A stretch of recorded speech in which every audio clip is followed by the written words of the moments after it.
کوئی بھی مسلک کسی دوسرے مسلک کی تکفیر نہیں کرے گا اگر اس کے پاس کوئی ریزن نہیں ہے. تو وہ ایک ریزن ہے, وہ مقدمہ پورا تیار کرتے ہیں, ظاہر سی بات فتوی تک جاتے ہیں, وہ بڑی اسٹیج پہ جانا ہوتا ہے, اور اس کے بعد وہ کہتے ہیں کہ بیسڈ آن دس ہم ڈکلیئر کر رہے ہیں کہ ان پہ تکفیر لاگو. جی ایسے ہی ہے.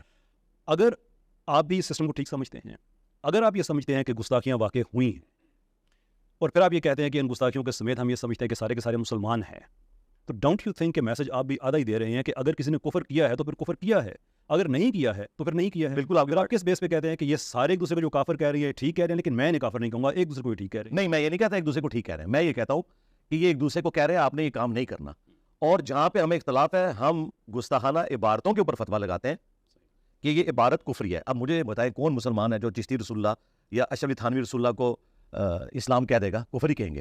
ہم یہ کہتے ہیں یہ عبارتیں کفری ہیں, بزرگوں نے لکھی, وہ اپنے ساتھ لے گئے. آپ جو ان کے نام کے ساتھ اپنے آپ کو منسوب کیے ہوئے آپ ان سے اعلان برات کر دو. جو اعلان برات کر دیتا ہے وہ ہمارا بھائی ہے. عوام دیوبند کی ہو, بریلویوں کی ہو, وہ تو اس کلمے کو صحیح نہیں سمجھتے. وہ کہتے ہیں جی ہمیں یہ ضرور بتایا گیا تھا کہ دیوبندیوں نے تھانوی رسول اللہ پڑھایا, ہمیں چشتی رسول اللہ کا نہیں پتا تھا, یہ آپ نے بتایا. اچھا میں نے نہیں بتایا, یہ دیوبندیوں کو پہلے ہی پتا تھا. ہاں ان کو پتا تھا, ان کو نہیں پتا تھا, میں نے سب کو بتایا. اس کی وجہ سے پتا کیا ہوا, جیسے جب ایک بلی کی دم کٹتی ہے نا تو اس کی چیخیں نکلتی ہیں جب وہ باقیوں کی سلامت دیکھتی ہے, لیکن ساری بلیوں کی دم کاٹ جائے نا پھر صبر آ جاتا ہے. میں نے سارے فرقوں کو صبر دلایا کہ یار مسئلہ اگر یہ آپ کے فرقے میں خرابی ہے تو ان میں بھی یہ تھی, لہٰذا اب یہ کرو کہ انہی خرابیوں کے ساتھ آپ اصلاح کی کوشش کرو اپنے فرقے میں رہتے ہوئے, اور کتاب و سنت جو آپ کلیم کرتے ہو کہ قرآن, بخاری, مسلم, یہ اہل سنت کی مین اسٹریم کی کتابیں, انہیں پڑھو. اس میں جو بریلویوں کی حق بات ہے وہ لے لو, جو دیوبند کی ہے وہ لے لو, جو اہل حدیث کی ہے وہ لے لو, لیکن اس کی بنیاد پہ اپنی مسجد الگ نہیں کرنی, چندہ بک نہیں بنانی, مدرسہ نہیں بنانا.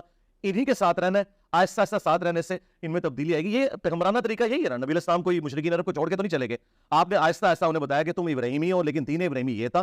تو الحمدللہ ہمارے اسٹوڈنٹس آج تک صرف مارے کھا رہے ہیں. میرے کبھی کسی اسٹوڈنٹ نے کسی کو مارا نہیں. ہاں ان فرقوں کے علماء نے انہیں مارا, پیٹا, اونچی امین کہنے کے اوپر, رفلی ذہن کہنے پہ نکالا. ہم پیسو ریزسٹنس میں بلیو کرتے ہیں.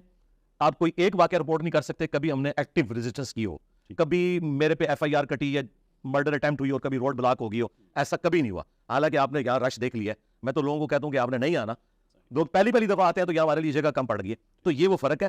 اور یہ آپ کا پلیٹ فارم چونکہ ایک ایسا پلیٹ فارم ہے جس کو تمام مقابلہ فکر کے لوگ دیکھتے ہیں, میں ان کے ذریعے بالکل کلیئر کٹ میسج دوں گا کہ یہ میری آؤٹ آف کانٹیکسٹ جو باتیں کاٹتے ہیں ون لائنر ہے میری طرف سے. میں تمام مقابلہ فکر کو مسلمان سمجھتا ہوں سوائے دو فرقوں کے. ایک اہل سنت کا فرقہ جو سب کانٹیننٹ میں پایا جاتا ہے, جو اب کافر ڈکلیئر ہو چکا ہے. قادیانی. شیعہ کا فرقہ جو شام میں پایا جاتا ہے, نصیریہ, جو سیدنا علی علیہ السلام کے لیے الوہیت نعوذ باللہ کلیم کرتے ہیں.